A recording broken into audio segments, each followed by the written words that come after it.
Thinking about buying in London? Well, make sure you do your homework. In this video, we're going to be talking about the pros and cons of buying a property so you can be fully informed. Hi everyone, I'm Ugo Arinze here. As a property consultant based in London, I love helping my clients find their perfect piece of the capital. But buying a property is a major investment that you should be really thinking through carefully and thoroughly. So while owning a home sounds great, there are definitely pros and cons you should consider and make sure you're aware of. So let's dive in. One of the first pros is it's a sense of pride. We all want a piece of a dream or have that dream of owning our own home, and it's a major source of financial accomplishment and a sense of pride. Another pro is it's an appreciating asset. This graph shows the consistent rise in property values in London and the UK since 1995. You can see that London's rise and the gap to the rest of the UK has risen substantially over the period. Real estate is cyclical, so we expect to see corrections such as those caused by Brexit and COVID, but the historical trend is for appreciation over time. Another pro is passive income. In addition to the promise of future appreciation, there's also the opportunity to earn passive income if you're buying as an investment. Depending on what your mortgage payment is, many landlords will benefit from actually having a renter pay their mortgage as well as all the additional monthly costs and then have money left over. That does though lead to a con, which is a lack of liquidity. Selling a home isn't easy. It's not like a stock investment that you can voluntarily offload it in a matter of days or even hours.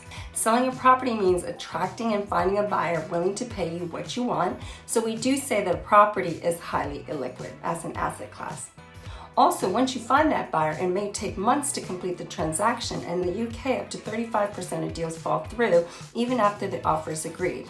However, if the property values are going up, you might be in a position where you can refinance and take out equity. Another pro is growing equity. Owning a property gives you a great chance to build equity. Say you put $200,000 down on the purchase of a £1 million property, so you borrow 80%. The great thing is if that property increases in value over time, you're the one that benefits from the upside, not the bank that lent you the lion's share of the money to purchase the property. So if in a few years your £1 million property is now valued at 1.25 and you can repay that mortgage balance, say around that $800,000, you'll be the one that pockets the difference. So in this example, your equity portion of $200,000 has more than doubled to £450,000. Another pro is you get to buy and create exactly what you want. When you buy a property, especially a fixer-upper, you get to put your own stamp in a way that you can't do as a renter.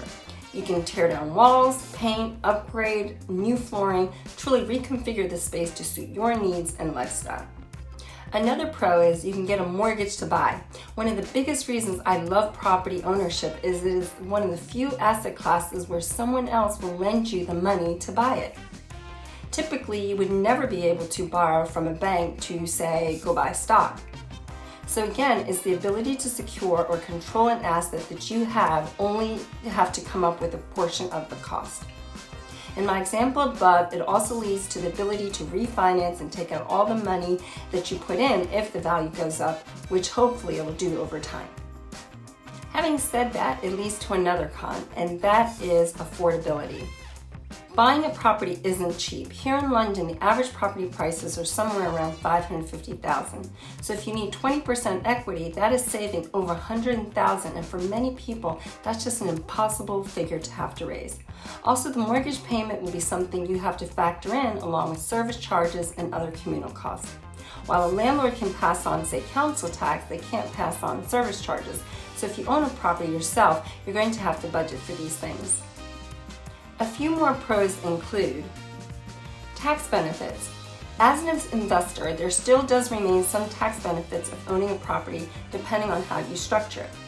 As a buy-to-let investment, there's still some relief for mortgage interest paid. This has been dramatically reduced since 2016, but there is still some benefit. Also, another pro is diversify your investments. Instead of having all of your savings in, say, a pension pot that is pretty much tied to the stock market, owning a property gives you an avenue to diversify. Another pro is you don't have to be a landlord. Freedom to do what you want with your home. Of course, in London, if it's a leasehold property, you'll still be bound by lease terms, which may have clauses on the types of improvements and things you can do. Also, if you buy a listed property, you'll definitely have restrictions on the types of improvements. But overall speaking, when you own a property, you might be able to do what you want above and beyond what you can do as a tenant. Now, a few more cons. Another con is you're responsible for all the maintenance. This is part of the affordability element. Owning a home is not just about the down payment, but it's also about the cost of the mortgage, service charges, and also maintenance. So as a tenant, if something goes wrong, you could report it to your landlord and they would be responsible to fix it. Now, in essence, you are the landlord, so if it's plumbing issues or anything else that arises in the property, you're going to have to be responsible for it. Another con is a diminishing lease. Even when you own a property, if it's a flat, your ownership is really a lease on a property that has a fixed term that decreases every year. I won't go into the ins and outs of this, but I've got a great video on the different types of ownership included, which is leasehold, freehold, or share of freehold. So make sure to check out the link. Another con is that you will have a freeholder. So you'll be bound by the terms and clauses that will restrict the type of improvements.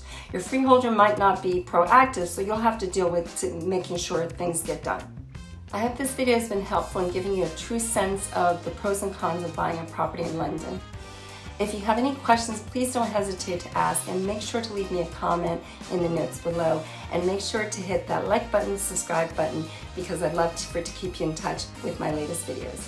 Thanks so much for watching. Make sure to check out my other videos on my YouTube channel where I share great tips and information about the London property market and living in this fabulous city.